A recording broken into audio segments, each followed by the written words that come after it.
आत्मकल्याण की इच्छुक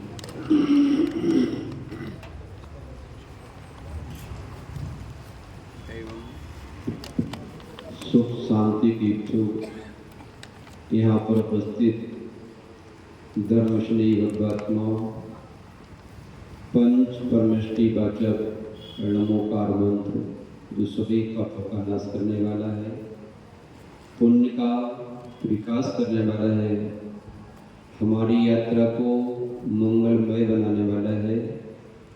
इसलिए हम सभी मानव बड़ी श्रद्धा और भक्ति के साथ में अपने तीनों युगों को सुव्यवस्थित करने, उस महामंत्र की आराधना करने के लिए चलेगा।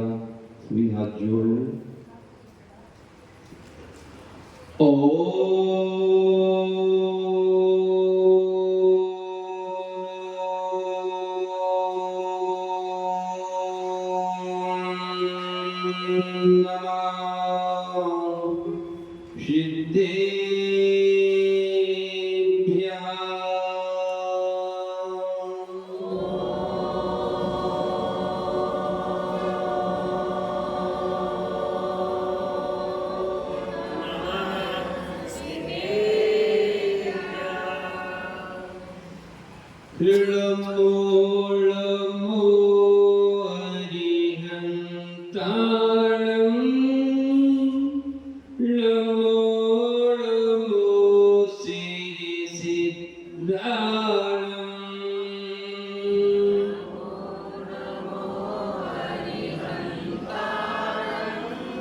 प्रतिग्रह देवा तेषां संसारमा साध्य आचार्य भगवान पूज्यपा स्वामी विष्णु सूतरा शब्दांत शुणन्तु मंगलम भगवान वीरो मंगलम गौतमोगणी मंगलम कुंद कुंदात्यो जैन धर्मोस्तु मंगलम सर्वमंगल मांगल्यम सर्वकल्याणकारकम पिधानम सर्वधर्माणां जैनं जेतु शासनम जैनं जेतु शासनम जैनं जेतु शासनम यस्य स्वयं स्वभावाप्ति प्रभावे कस्य न कर्मणः तस्मै संज्ञानरूपाय नमोस्तु परमात्मने।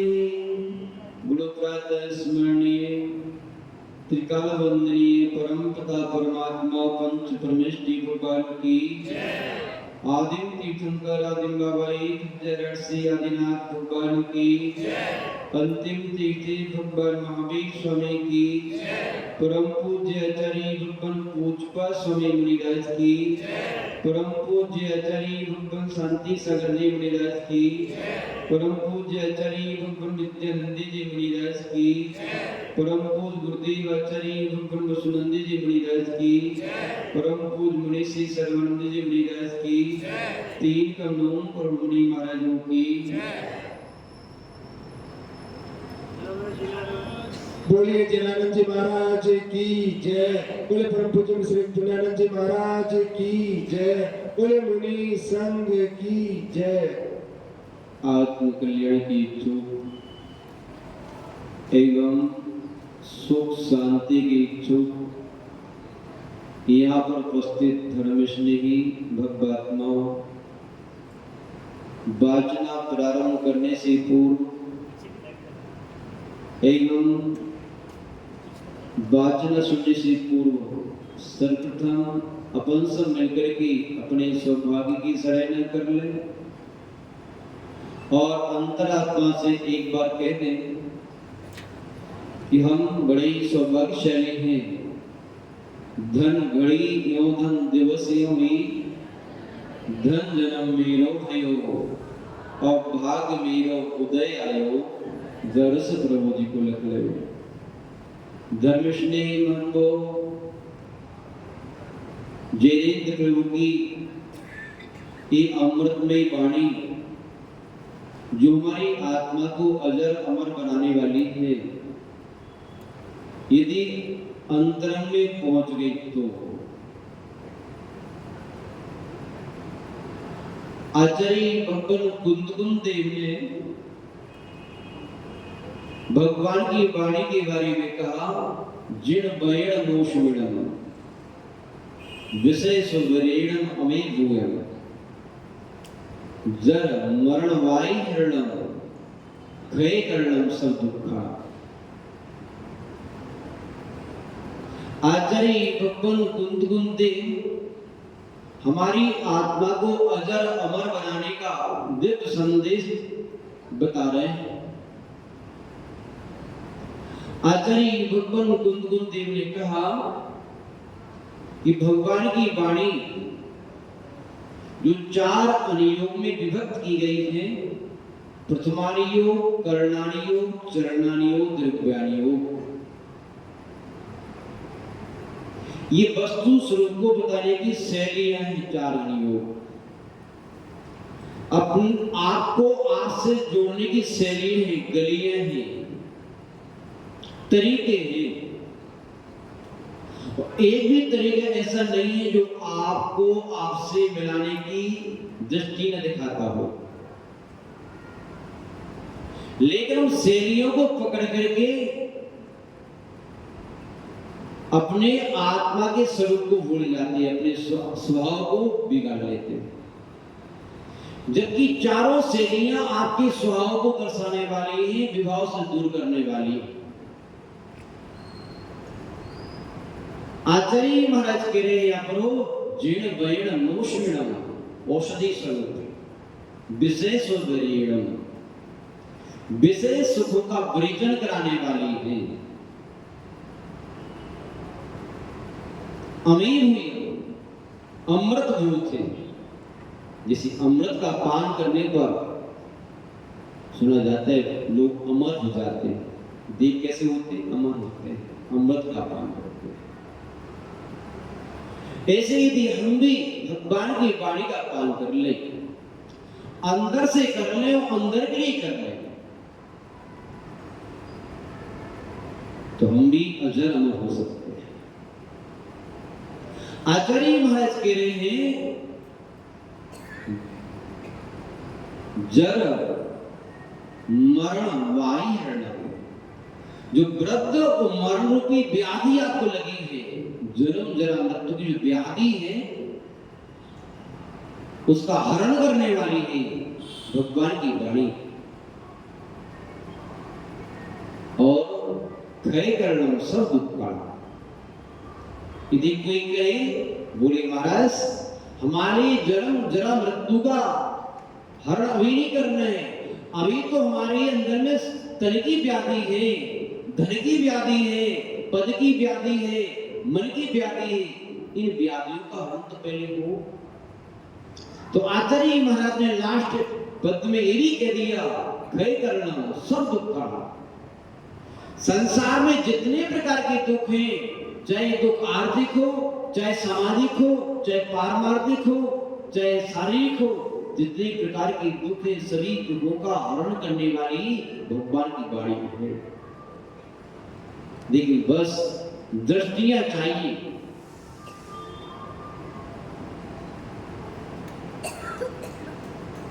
किसी एक ही दृष्टि पर अड़े रहना तो अपने परिणामों को खराब करते रहना, ये अच्छी बात नहीं है। कई लोग कहते हैं द्रव्यान योग ही बढ़िया है, आत्मा में लीन रहना ही धर्म है, बाकी सब अधर्म, सब मिथ्या, सब बेरात्मा है, सब संसारी है। उन व्यक्तियों को कहा गया है भैया ये आपका द्रव्याणु की शैली है, बेरात्मा ना आप है ना ये। मंजिल तो सभी की एक ही है, सारी गलियों की एक ज्ञान धारा होती है, एक भक्ति धारा होती है, लेकिन मंजिल दोनों की एक ही। अभी हम पुस्तक पढ़ रहे थे, आचार्य विश्वेश्वर महाराज जी के उपदेश की बहुत अच्छी बात कही उन्होंने।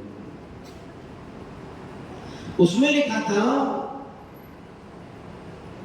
कि एक ही क्रिया प्राणी को चारों अनियों का दिग्दर्शन कराती है। कैसे? बहुत बड़ी उदाहरण दिया, जो सती सीता की अग्नि परीक्षा हुई, क्या हुई? ये प्रथमानियों को उदाहरण है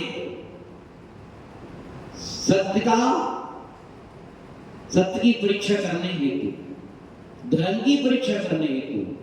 ये क्या है कि धर्मात्मा कभी अग्नि में भी जलता नहीं है। देख लो सती सीता जली नहीं थी।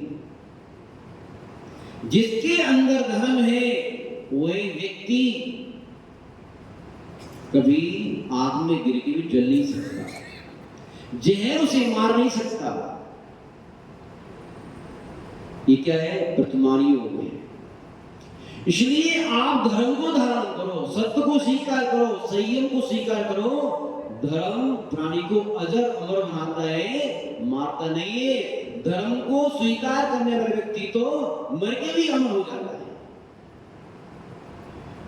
ये कौन सी शैली हो गई? प्रथमानी योग।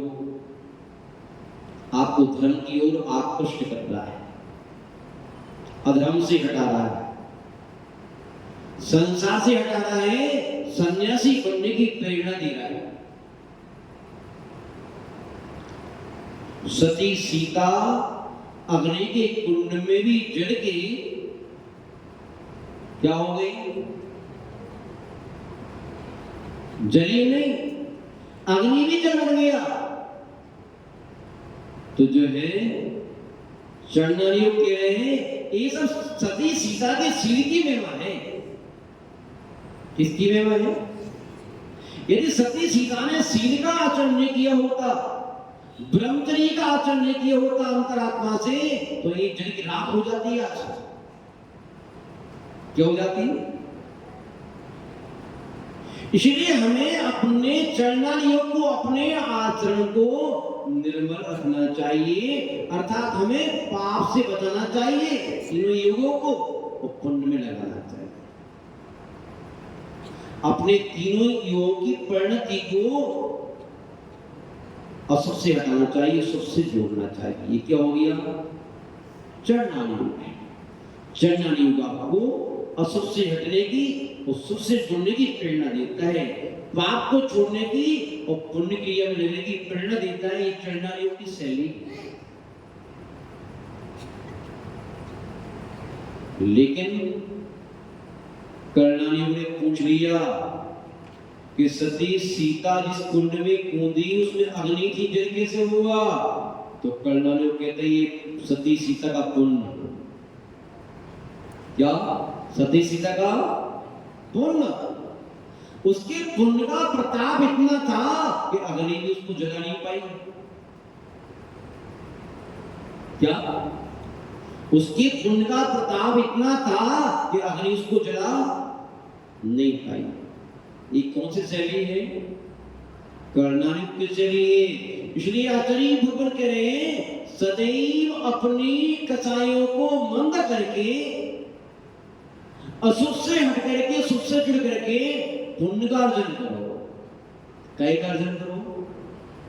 और पुण्य का अर्जन यदि आपने कर लिया तो कोई भी आपका बाल बाका नहीं कर पाएगा। शत्रु भी आपके मित्र बन जाएंगे, जहर भी अमृत बन जाएगा और अग्नि भी जल बन जाएगी। एक कौन सी शैली है? कर्णानियोग। और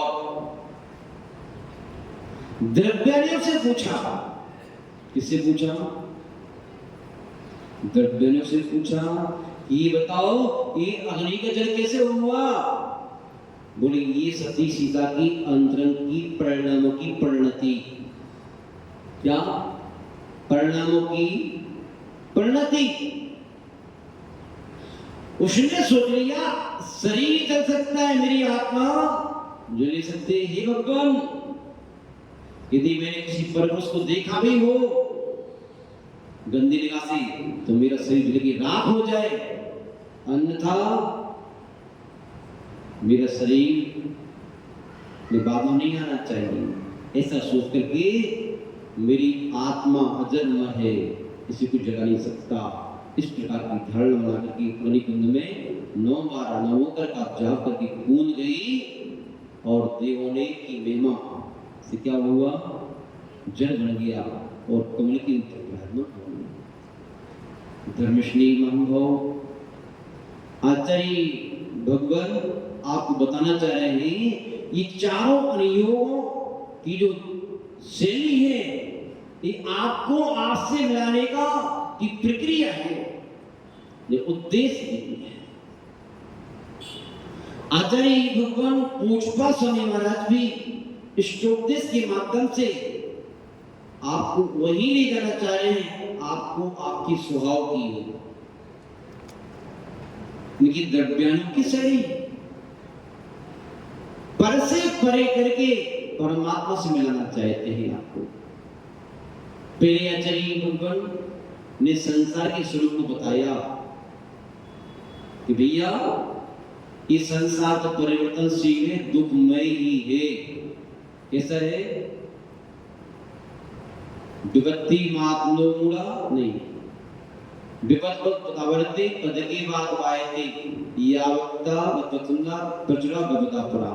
एक दुख जाता है, 4 दुख आ जाते हैं। इस संसार में रहते हुए कभी भी आपको सुख की अनुभूति होने वाली नहीं है। दुख की कमी को आप सुख मानते हो। संसार के स्वरूप को बता दिया, शरीर के स्वरूप को बता दिया। क्या? इस शरीर तो कैसा है? इस शरीर तो जो है दुखों को देने वाला है। इसके संपर्क में आकर के तो मूल्यवान पदार्थ भी, शुचि पदार्थ भी अशुचि हो जाते हैं, अपवित्र हो जाते हैं। ये रोगों का घर है, व्याधि का मंदिर है, पाप की जड़ है, संसार का मूल है। इसलिए इस शरीर के चक्कर में मत पड़ो। इसी काम तो चलाओ, मुकाम पाने की इच्छा शरीर से मत करो। शरीर से काम चला सकते हो, मुकाम नहीं पा सकते। और भोगों के स्वरूप को भी बता दिया। ये भोग कैसे हैं? आरंभ में ताप पैदा करते हैं, प्राप्त होने पर अतृप्ति, असंतुष्टि पैदा करते हैं। और क्या करते हैं? जब जाने लगे तो बहुत मुश्किल से जाने छोड़नी होगी। नियम से पाप के कारण है, पाप कर्म के कारण है। संसार शरीर भोगों से वृत्ति स्वरूप बता करके आचार्य महाराज अब आपका निर्णय आपके लिए आपसे ही चाहते। क्या चाहते भाई बताओ? क्या चाहिए आपको? तन चाहिए, वेतन चाहिए, चेतन चाहिए, धन चाहिए? क्या? तन चाहिए, वेतन चाहिए, धन चाहिए, चेतन? आपके पास विकल्प रख दिए जाए तो क्या मांगोगे बताओ आप? कोई है ऐसा तत्वज्ञानी जो अंतरात्मा से महाराज जी 3 लोग की संपत्ति को ठुकरा दूंगा और चेतन सुरक्षा करना चाहता हूं? इतना हौसला जब आ जाए तब चेतना की सुरक्षा संभव है। सब कुछ पाने की सब कुछ होना पड़ता है। महानुभाव, आचार्य महाराज 19वीं गाथा में हम सभी को ये बताने जा रहे हैं। यदि आपकी दृष्टि तन पर है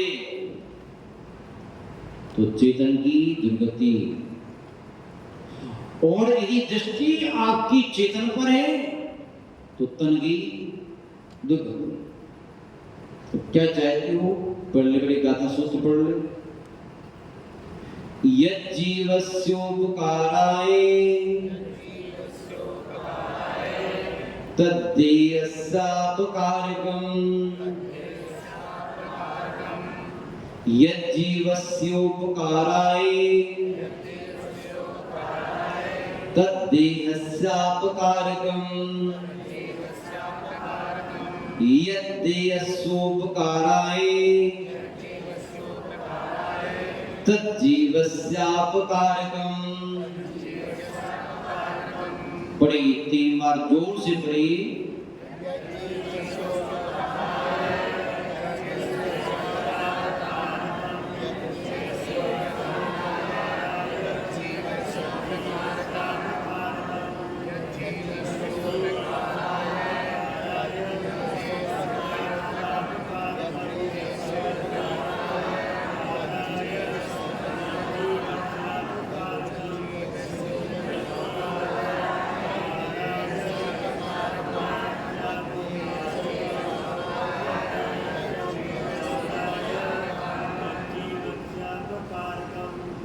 धर्म स्नेही महानुभाव, आचार्य महाराज कितने आत्मीय भाव से क्रमशः अपन सभी भक्त आत्माओं को कैसे अपने पास तक ले जाने का प्रयास कर रहे हैं। कहां से प्रारंभ किया उन्होंने? दृष्टि मंजिल दिखा दी, वो मंजिल दिखा के वहां तक ले भी जा रहे हैं। आचार्य महाराज जैसे माँ बाप अपने बच्चों को उंगली पकड़ के चलना सिखाते, गिरने नहीं देते, ऐसे आचार्य महाराज के हाथ में जिसकी उंगली आ गई वो कभी जीवन में गिर नहीं सकता। लेकिन अपनी उंगली गुरुओं के हाथों को ही थमा सकता है जिसका भला होना है। वो कहते हैं मैं काहे को उंगली दूं, मैं कोई कम थोड़ी हूं, मैं दुनिया की उंगली पकड़ने वाला हूं।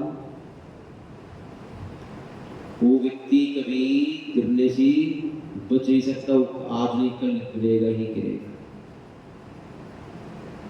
जिस प्रकार माँ बाप हर हाल में अपनी संतान को सुखी समृद्ध देखना चाहते हैं, ऐसे आचार्य महाराज भी प्रत्येक जीवात्मा को हर हाल में सुखी समृद्ध देखना चाहते हैं। आचार्य महाराज बता रहे हैं यहाँ पर कि भैया आपके पास एक तरफ तन है और एक तरफ आपकी जीवात्मा है। क्या है? तन है और चेतन है। तन की सुरक्षा करने के लिए धन है, मकान है, दुकान है, बीवी है, बच्चे हैं, पद है, प्रतिष्ठा है, प्रभाव है, सब तन की पार्टी की व्यक्ति है सभी। इनसे मात्र तन की सुरक्षा होती है, चेतना की सुरक्षा इन बाहरी वस्तुओं से कभी नहीं होती। बताओ क्या चाहते हो? लेकिन ध्यान रखना, एक साथ दो वस्तुएं आपको मिलने वाली नहीं। क्या मांगोगे आप? आपके लिए एक बार एक छोटा सा उदाहरण सुनाया था कि नहीं, महात्मा जी ने अपने भक्त के सामने भक्त से प्रश्न किया और कहा, भैया यदि आपको जीवन जीने के लिए कम से कम वस्तुएं दी जाए तो कितने में काम चल जाएगा? भक्त ने कहा, महाराज साहब जीवन जीने के लिए 3 वस्तुएं पर्याप्त थे। तन चलाने के लिए भोजन, आत्मा की सुरक्षा करने के लिए धर्म और परिवार की सुरक्षा करने के लिए हथियार। 3 वस्तुओं में परिवार जीवन चल सकता है आराम के साथ। अच्छा ये बताओ, यदि 3 वस्तुओं में से यदि आपको एक वस्तु छोड़ना पड़े तो क्या छोड़ोगे आप? क्योंकि देने वाले ने दी है तो छीन नहीं सकता हो कि ला भाई एक वस्तु 3 में से एक देना पड़ेगी आपको, मेरी वस्तु है। तो कौन सी वस्तु छोड़ोगे आप? भक्तचंद जी, भक्त जी महाराज क्या छोड़ोगे बताओ? है सोच समझ के कहना ही मत, अंदर से कहना, छोड़ने की बारी आ जाती जा रही है।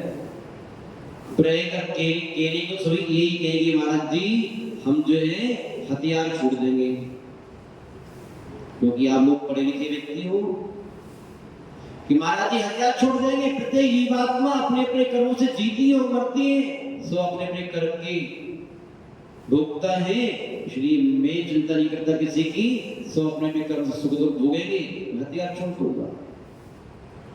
अब देने वाले ने दिया है तो कहेंगे नहीं बताओ 2 वस्तुएं 2 में से एक ही दे सकता हूं मैं आपको, एक वापस करो, फिर क्या छोड़ोगे? हैं? उत्तर दो भाई थोड़ा सा। लेकिन कहना अंतरात्मा से। अब नहीं कहते हमारे ऊपर पट्टी तो ऊपर से बचनों से तो यही बात है अभी पोजीशन में है। जब भरत चक्रवर्ती की बारी आई, हम उसको उदाहरण देते रहते हैं, उसने उसके साथ 3 उपलब्धियां हासिल हुई, धर्म अर्थ काम, 3 पुरुषार्थ का फल सामने आया। वो कहां गया? धर्म पुरुषार्थ की अर्चना करने के लिए, प्रार्थना करने के लिए, और बाद में मनु पुरुषार्थ के फल उसने संभाला। यदि हमारे जीवन में एक साथ यदि मुनि महाराज जी की अगुवानी और दामाद जी आ रहे हो, स्टेशन पर फोन आ गया हो और कस्टमर 20 लाख का सौदा करने के लिए दुकान पर खड़ा हुआ है, कहां जाओगे पहले बताओ? एक सच्ची बात आ जाए, दामाद जी आपके आ रहे हैं, फोन आ गया है, बेटी को लेकर के आ रहे हैं, पोता भी साथ में है, बहुत दिन में आया है, अमेरिका रहता था, बात चल नहीं। हाँ महाराज जी मेरे बेटा है, दामाद है, वहां रहता है, बहुत बढ़िया है, हीरे है तो हीरे क्या है, सबके हीरे तो है। एक हीरा वो है, वो एक हीरा दिगंबर साधु है जो आपके घर पर आ रहा है, वो एक हीरा आपका दामाद है जो छत पर बैठा हुआ है, आपकी गाड़ी कर रहा है। किस हीरे को अपनाओगे आप? 3 हीरे आपके पास इसमें से कोई बदल ही पाएगा? जो साधु पास जाएगा तीन के साथ, वो कहेगा मेरे पास टाइम नहीं, मैं जा रहा हूँ दमाद को, पहले जाएगा वो आप कहाँ जाएगा? कस्टमर को संभालने के लिए। कहाँ? दमाद से कहेगा थोड़ी रुको, पास था थोड़े पैसे मार के आता हूँ। फिर जाएगा दमाद जी के पास, और फिर जाएगा बच्चा कुछ समय बचेगा, तू समय बचेगा, संपत्ति बचेगी, फिर आएगा साधु के पास। बचा कुचा धर्म में लगाओगे तो बचा कुचा ही पाओगे। समझ में आ रहा है? सिद्धार्थना धर्म के क्षेत्र में यदि शिवालय जाना है तो बचा कुचा नहीं लगाना है। सिलेक्टेड माल पहले धर्म के लिए निकाल के रखो, अपना समय, अपनी संपत्ति, अपनी मकान जब भी बंटवारा करो तो सिलेक्टेड माल धर्म के लिए, धर्मात्मा के लिए, धर्म की आयोजन के लिए। बाकी बचेगा शरीर के लिए, संबंधियों के लिए। आचार्य महाराज हम सभी को बता रहे हैं, पर आपकी परीक्षा आपसे ले रहे हैं। जो उस व्यक्ति से पूछा कि क्या छोड़ोगे, तो उसने तो कहा कि मैं जो है भोजन छोड़ दूंगा। क्या छोड़ दूंगा? लेकिन भजन नहीं छोड़ूंगा, क्योंकि भोजन छोड़ने के बाद में शरीर का नाश होगा मात्र। मैं समता का सहारा लेके समाधि ले लूंगा, अजन्म हो जाऊंगा। और धर्म छोड़ दिए, भजन छोड़ दिया तो शरीर तो खाने के बाद भी क्या बचता है? क्या उसको तो आदमी कल जाने जाना है। महान भाव, ये विवेक अंतरण का जागृत हो जाए, ये विवेक हमारा स्थायी रूप ले ले। अनुकूलता प्रतिकूलता दोनों घड़ियों में, गरीबी अमीरी दोनों घड़ियों में, उत्तर पतन दोनों घड़ियों में, जब इस विवेक स्थायी रूप ले लेगा फिर आपको परमात्मा बनने से कौन रोक सकता है? आचार्य महाराज जी बता रहे हैं, यह जीवस्व उपकाराय, यदि आप जीव का उपकार करने के लिए अपना कर्म करेंगे, त्याग करेंगे, तप करेंगे, प्रसाद करेंगे, अपनी दृष्टि जीव आत्मा पर रखेंगे, तो ध्यान रखना तद्देह सकारकम, उस क्षण आपकी देह और देह के संबंधी आपका परिवार और देह की व्यवस्था करने वाला आपका धन, इसका अपकार हो जाए। क्योंकि जीव आपको अपनी दृष्टि रख करके आप मंदिर में 4 घंटे 8 घंटे का हिस्सा दोगे, आप जो आप में दिया हुआ है कि बंटवारा कर किसी वर्ग करो। धर्म, अर्थ और काम 3 पुरुषार्थ है। ग्रस्त अवस्था में आपकी मोक्ष पुरुषार्थ भी आपका प्रारंभ ही नहीं हुआ है, दृष्टि भी नहीं पहुंची उस पर। तो क्या करो, 24 घंटे में 3 जगह बंटवारा कर लो समय का। 8 घंटे धर्म के लिए, 8 घंटे अर्थ के लिए, 8 घंटे काम के लिए, शरीर की व्यवस्था के लिए। अभी महाशय जी बोल रहे थे, महाराज जी मैंने बंटवारा कर लिया। बोले जी कितना दिया? बोले महाराज जी 15 मिनट 24 घंटे में। कितना? मैंने कुछ तो बढ़ा लो। ठीक है महाराज जी, आधा घंटे कर देते हैं। कितना कर देते हैं? इतनी बेईमानी करोगे तो अच्छी बात थोड़ी है कोई। ऐसे ही समय का बंटवारा करना है, ऐसी संपत्ति का बंटवारा करना है, ऐसे मकान का बंटवारा करना है, लेकिन हम बंटवारा करने में पक्षपात कर लेते हैं। क्या कर लेते हैं? और ध्यान रखना, यदि आप अपनी संपत्ति, अपना समय यदि तन की व्यवस्था में, धन की व्यवस्था में, तन के संबंधी व्यवस्था में ज्यादा दे रहे हो, उतनी मात्रा में आप अपनी आत्मा का हित कर रहे हो। नोट कर लेना, अपनी कमाई हुई संपत्ति यदि आपने 90% परिवार को दे दी और हमारा हिस्सा भी खा गए, तो क्या किया आपने? आप भले अपने आप को होशियार समझो, लेकिन सिद्धांत तो कहता है अपनी आत्मा का आपने बहुत क्षति कर ली, बहुत क्षति कर लिया। नहीं कर ले? जिस संपत्ति से आप असंख्यात बड़ी पाप पाप करके निद्रा करके पुण्य का संचय करा सकते थे, जिस संपत्ति को सही जगह लगा करके आप लाखों व्यक्तियों को धर्म ज्ञान के माध्यम बन सकते थे, वो अपनी आत्मा का भला कर सकते थे, उसी संपत्ति को अपने परिवारी जनों को देकर के पाप में लिप्त कर दिया, जो भोग भोग रहे हैं। क्या कर लिया आपने है? जिस समय का बंटवारा करके आपने जो 8 घंटे आपको यहाँ देने थे, आपने ऑफिस में दिए, आपने बच्चों को दिए, आपने समाज को दिए, बंटवारा काट लिए यहाँ से, पूजा से, पाठ से, स्वाध्याय से काट करके वहां लगा दिया।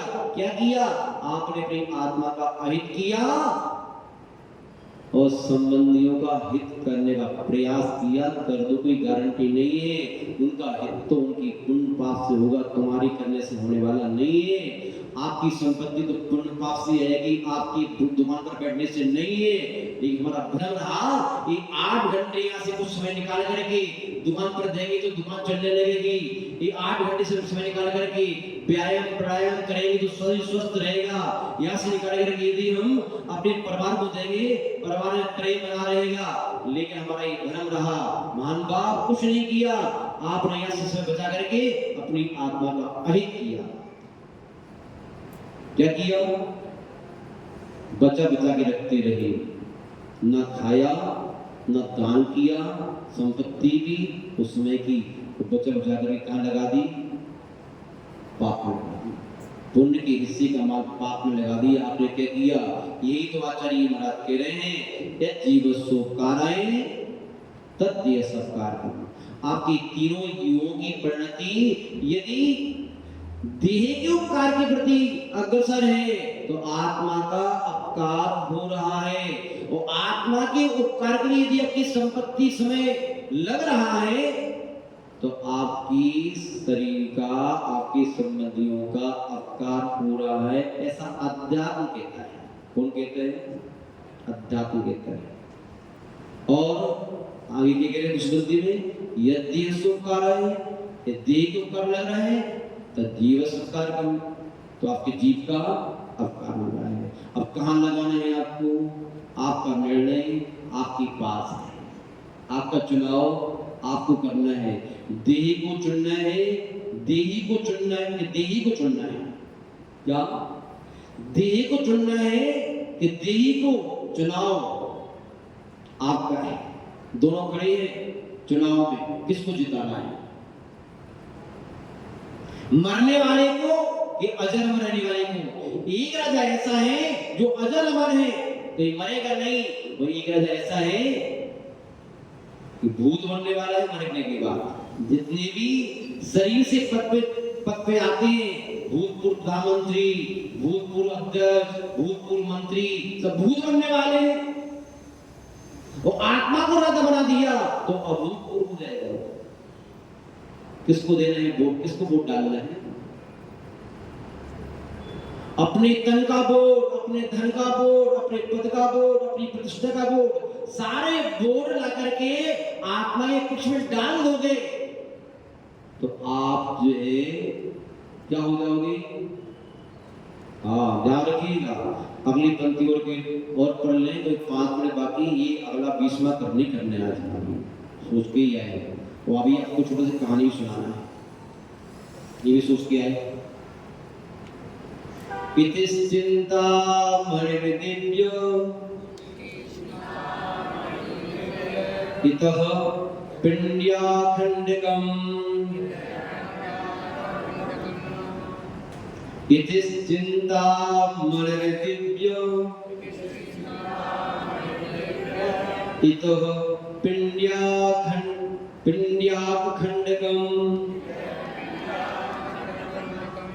ध्यानेन चेदुर्लभ्ये क्वाद्यतां विवेकिनः। बड़े जोर से पढ़िए।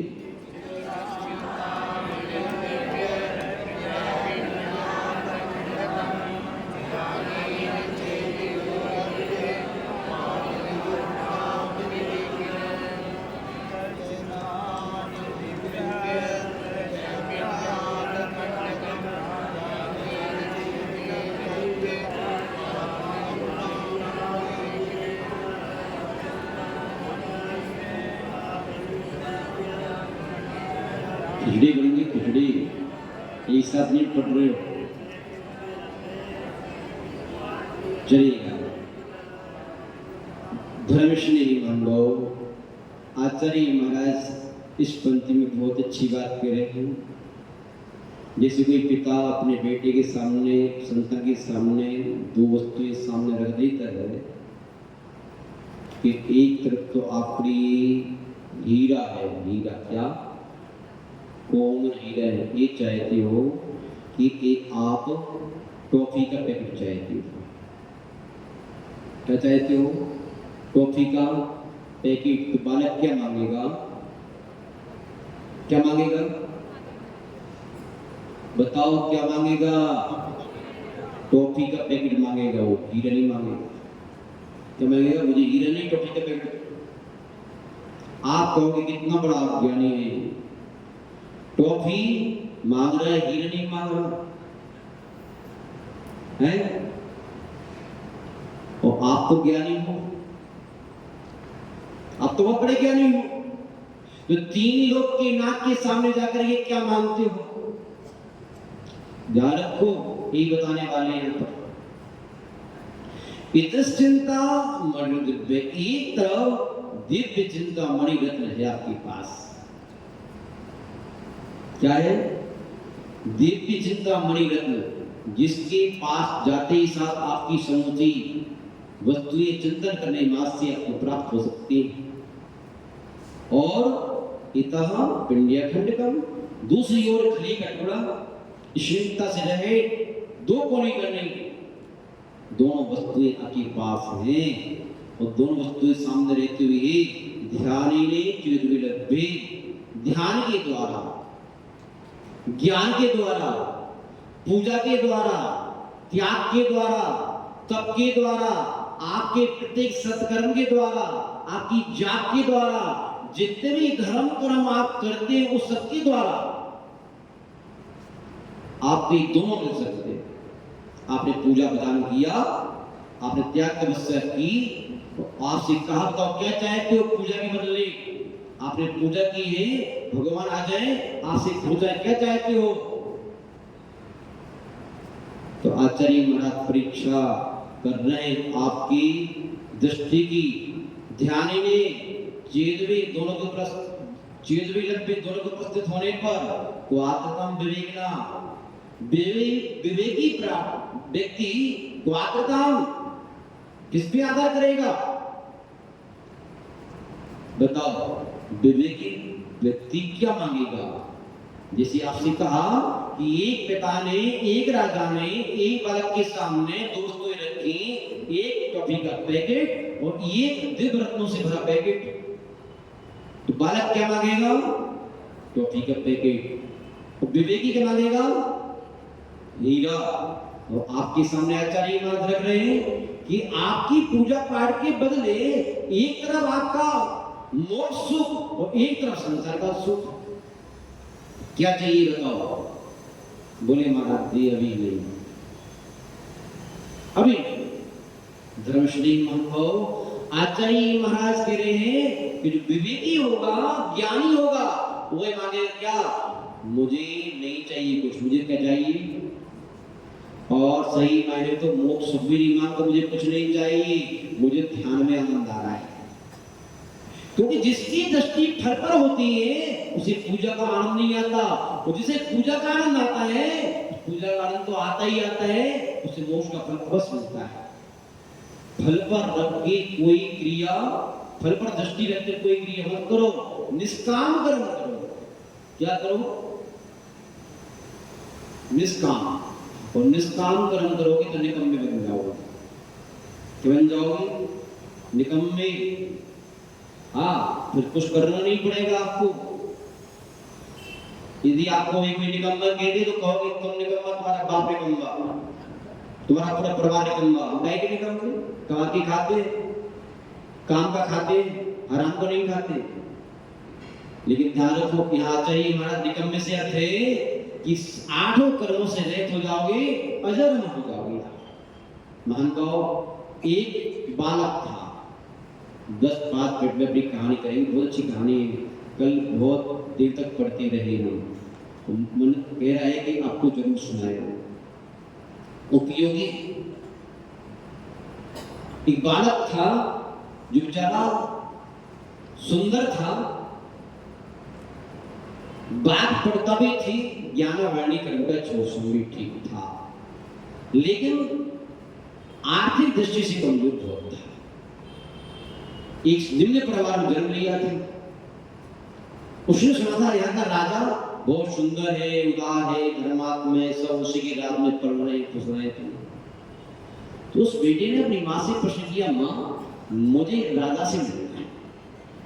किससे मिलना है? माँ मुस्कुराई और बात को टाल दी, लेकिन बेटे ने तो कसम खा ली थी कुछ भी हो जाए मुझे राजा से तो मिलना है। कुछ दिनों बाद किसी संत महात्मा का वहां पर आगमन हुआ। उपदेश के दौरान उसने अपनी बात रखी, महात्मा मैं आपके चरणों में बारंबार प्रणाम करता हूँ, मेरी एक इच्छा है, मुझे राजा से मिलना है, कैसे मिलूंगे आप कोई सलाह बताओ। बोले ऐसा करो, इस बस्ती की बात जो राजा का मिल है ना, तो राजा का काम चल रहा है दूसरी संस्था में, वो जाके काम करो। क्या करो? काम करो, मजदूरी करना प्रारंभ कर दो। आप जो राजा के मजदूर बन जाओगे आप, तो किसी ना किसी राजा के दर्शन आपको हो जाएगा। लेकिन ये ध्यान रखना, मजदूरी तो करना, लेकिन इस काम कोई काम की मजदूरी लेने मत, मजदूरी मत लेना। और कोई मजदूरी दे भी तो क्या कहना, अरे भाई अपना काम करने में कोई मजदूरी ले जाती है क्या? अपना घर है तो राजा अपना काम अपना सब काम करके भोजन किया जाता है, कपड़े पहने जाते हैं, सोया जाता है। अपने घर का काम करके कोई मजदूरी मांगता है? कोई माँ अपने बेटे का पालन पोषण करके मजदूरी मांगती है? कोई बेटा मम्मी पापा की सेवा करके मजदूरी मांगता है? नहीं मांगता। तो ये तो राज तो अपना है, राजा अपना है, मजदूरी का काहे का पैसा? मैं तो बस पेट भरने के लिए भोजन, तन ढकने के लिए कपड़ा, लेटने के लिए स्थान चाहिए, पर्याप्त है, बस अपना काम है। तो बड़ी आदर के साथ में हाथ जोड़ करके विनम्रता के साथ में कहता था। काम करते वो जो है गुरुदेव की पावन निर्देश को पाकर के गया, वो काम पर लग गया। उसका गुरुदेव की आज्ञा का पालन अक्षर सा पालन किया। वो एक काम और ध्यान रखना, गुरु ने ये भी कहा था, जो मजदूर काम करते हैं उससे डेढ़ा गुना काम आपको भी करना है, लगन से करना है। उसने ऐसे किया, उसके लिए मजदूरी पर लगा लिया गया और काम करना प्रारंभ किया। जो मजदूर 6 घंटे काम करते थे वह 8 घंटे 10 घंटे काम करता था। काम करते करते उसकी तन्मयता देख करके काम के प्रति वहां का जो मैक था, व्यवस्था देखने वाला था, वो बड़ा खुश था। बाकी में कैसे मजदूर आया है, लगन से काम करता है, अपना समझ के करता है, आत्मता से करता है। जैसे आप लोग यदि आपके घर का मकान हो, बन रहा हो, तो क्या करते हो? घर की गाड़ी हो क्या करते हो? घर का पैसा हो क्या करते हो? बाहर का हो तो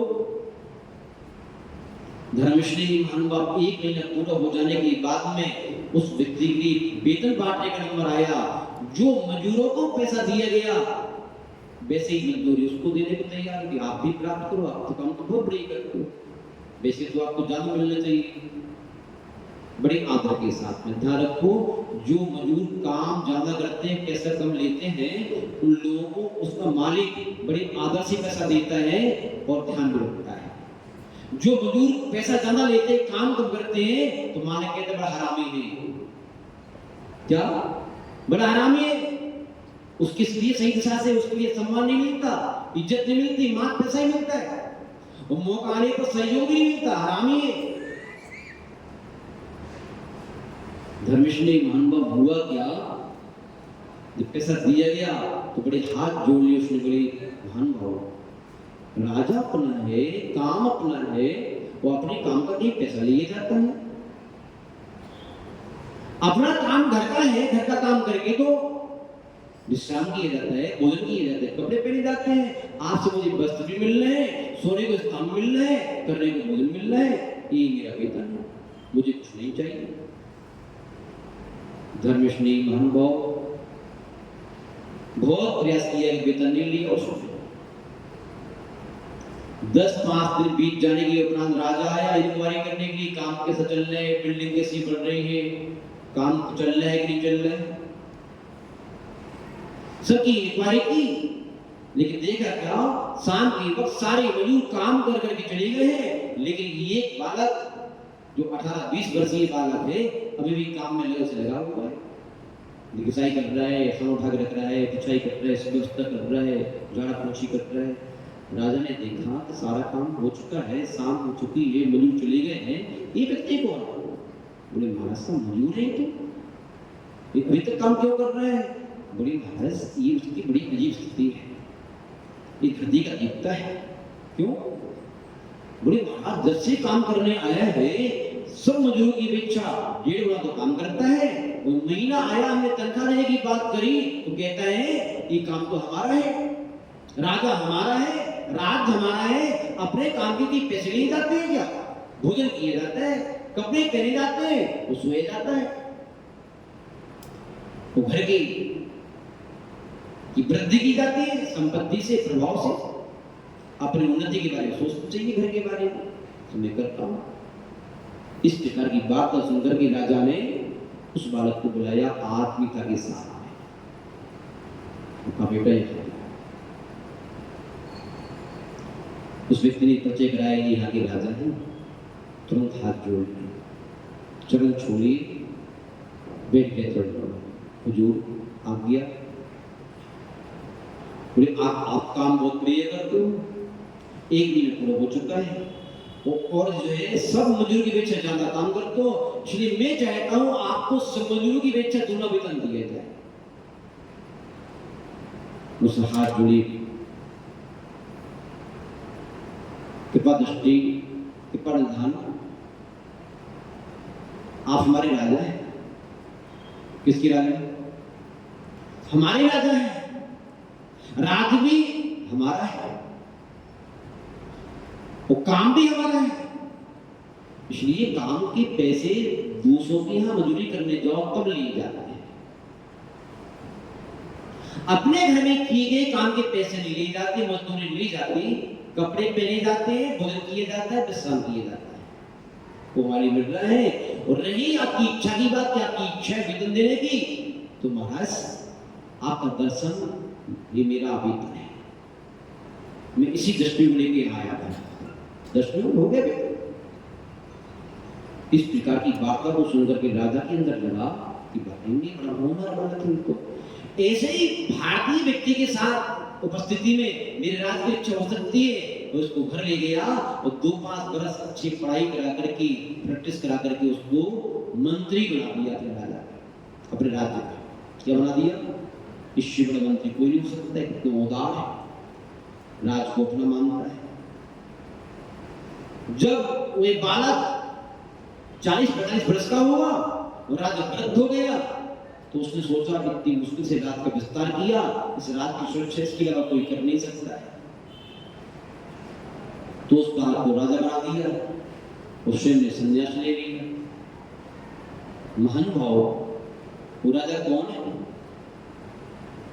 मजदूरी क्या है? वो राजा है अरिहंत प्रभु। कौन है? वो राजा है अरिहंत प्रभु। वो मजदूर कौन है? हम और आप।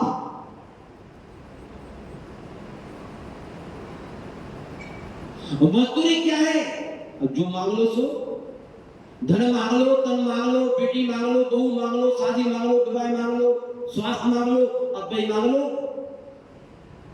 ये जड़गुण संपत्ति हो अच्छी, मुझे कुछ नहीं चाहिए, आपके गुणों की संपत्ति मुझे मिल जाए वो मुझे कुछ नहीं चाहिए, सब राज्य अपना है। अब कुछ नहीं, बात कुछ नहीं चाहिए, आपकी पूजा करने में आनंद आता है, आपको गुणगान करने में आनंद आ रहा है, वही मजबूरी। महान भाव, जब हम भगवान, जब उस मजदूर ने मजदूरी में कुछ नहीं मांगा, राज मिल गया, ऐसे ही अपना कर्म करके सत्कर्म करके, पूजा करके, पाठ करके, त्याग करके, तप करके, जाप करके भगवान से बदले में कुछ मांगते ही नहीं। हमें कुछ नहीं चाहिए, आनंद आता है बस, अपना काम है। पूजा किसका काम है बताओ? पूजा करना, गुरुओं का आहार कराना, दान करना, तीर्थ यात्रा किसका काम है?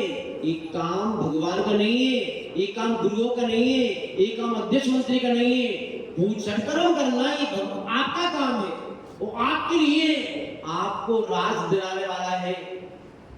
यदि आपने बदले में कुछ नहीं मांगा, आपने ये कहा मेरा ही काम है, लगन से करना है। कोई 2 पूजा करते हुए 4 करूंगा, कोई 2 लाख का दान देते हुए 4 लाख का दूंगा, क्योंकि काम तो मेरा है। किसका काम है? इस काम को करने से मेरी उन्नति हो रहा है। खाया जाता है, पिया जाता है, कपड़े पहने जाते हैं, वो सोए जाते हैं, करूंगा, बाकी काम मेरा है। तो क्या होगा? जिस प्रकार उसके निष्काम मजदूरी से राजा ने दर्शन दिए, मंत्री बना दिया, 8 लाख में राजा बना दिया, ऐसी निष्काम भाव से पूजा करोगे, त्याग करोगे, तप करोगे, सेवा करोगे किसी की भी, तो जानना अरे प्रभु भी आपको दर्शन देंगे और आपको मंत्री पद पर स्थापित कर देंगे, अर्थात आपको मुनि बना देंगे। क्या बना देंगे? मंत्री पद मुनि बना देंगे। और मुनि पद पर रह करके भी यदि भी ईमानदार बने रहे, ये काम मेरा है। हाँ, मुनि बनने के बाद भी यदि अपनी साधना को अपने लिए मानते रहे कि साधना मैं अपने लिए कर रहा हूँ, कम कर रहा हूँ सो, ज्यादा कर रहा हूँ सो, ये साधना संसार के लिए नहीं, साधकों के लिए नहीं, कोई किसी पर करके एहसान नहीं कर रहा हूँ। मैं किस लिए कर रहा हूँ? अपने लिए कर रहा हूँ। उसकी बदले में तारीफ नहीं चाहिए, इसके बदले में प्रशंसा नहीं चाहिए, इसके बदले में प्रसिद्धि नहीं चाहिए, इसके बदले में नाम नहीं चाहिए, कुछ नहीं चाहिए मुझे। कोई कर रहा है अच्छी बात है, मुझे नहीं चाहिए। जब नहीं मानता है कुछ भी, निष्काम भाव से साधना करता है, निस्वार्थ भाव से साधना करता है, उदाहरण एक ना एक दिन उसकी राज भी मिल जाता है अनंत प्रभु का, अर्थात जिन संपत्ति, जिन भगवान की संपत्ति उस मुनि को मिल जाती है। कहने का तात्पर्य आचार्य महाराज इस 20वीं कथा से इन सभी को ये बता रहे हैं, इति चिंता मटर दिव्य इता पंडिया कन्यकम ध्यानेनि केवलभ्य क्वादकम विवेकना धर्मश्री मानव। हमें अपने जीवन की लंबी यात्रा में उस परम राज को प्राप्त करना है। बस इतना ही कहकर अपनी वाणी को विराम देते हैं। आज आपका समय बहुत ज्यादा ले लिया, इसलिए हम आपके प्रति क्षमा प्रार्थी भी है और आपका समय बड़ा कीमती है। धर्मश्री मानव जिन बारी स्तुति करने के हो जाए, जिन बाणी के ज्ञान से सूर्य लोकालो सो वाणी मस्तक करो सदा देते हो दो। हे जिन बाणी भारती जो जपो दिन रहे, जो तेरी शरण है सो पावे सुख से। देव भजो अरिहंत को गुरु सेवा निर्ग्रंथ, दया धर्म पालो सदा यही मोक्ष का पंथ। सब मंत्रों का सार है महामंत्र नमोकार, याते हैं समृद्ध प्रणमोकार नवार करो।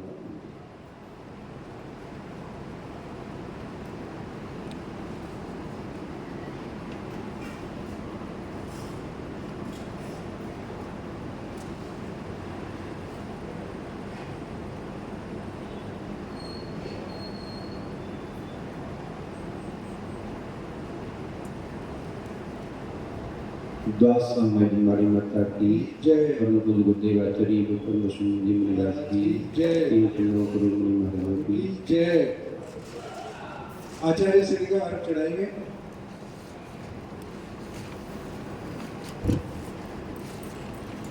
अनुपम ज्ञानी तव अंतर में ज्ञान सिंधु लहराता, मूलाचार के 2 दर्पण चारित्र यही बतलाता। तीर्थंकर सी सूरत जिनकी गुरु सिद्ध जो पावी, वसुनंदी के पूजक जग में कहलाते बड़ भागी। ओम आचार्य श्री वसुनंदी मुनीन्द्राय नमः। अनर्घ्य पद प्राप्त है, अर्घ्यम निरुपम ते स्वाहा। अर्घ अष्टविधि प्रासुक लेकर गुरु चरणों में कर अर्पण, निज अनर्घ्य पद प्राप्त करूं मैं अब ईश्वर अनुपम पावन। नमोकार उच्चारित कर आचार्य वसुनंदी गुण गाऊं, सर्वानंदी जिनानंदी पुण्यानंदी गुरु पूजन कर हर शाम। ओम ह्रीं श्री सर्वानंदी जी महाराज श्री जिनानंद जी महाराज श्री पुण्यानंद जी महाराज के चरणों में अर्घ्य अर्पणते स्वाहा। जल चंदन अक्षत चल चरु दीप धूप फल लावे पूजा को जानत जो तुम जानत सो नर जानत सुख पावे तीर्थंकर की गण धरे से।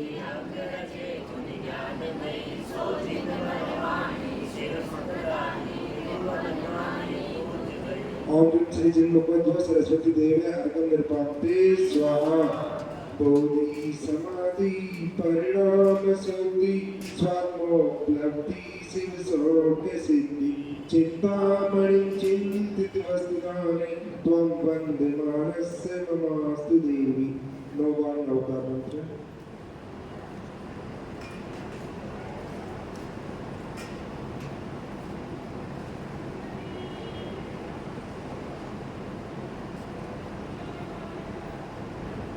आज रोहिणी व्रत है। रोहिणी व्रत को बासपुर भगवान की आराधना की जाती है, इसलिए आज आपका यही नियम है कि अपन लोगों को बासपुर भगवान की एक एक जाप करना है। क्या करना है? एक एक आज महाराज महिला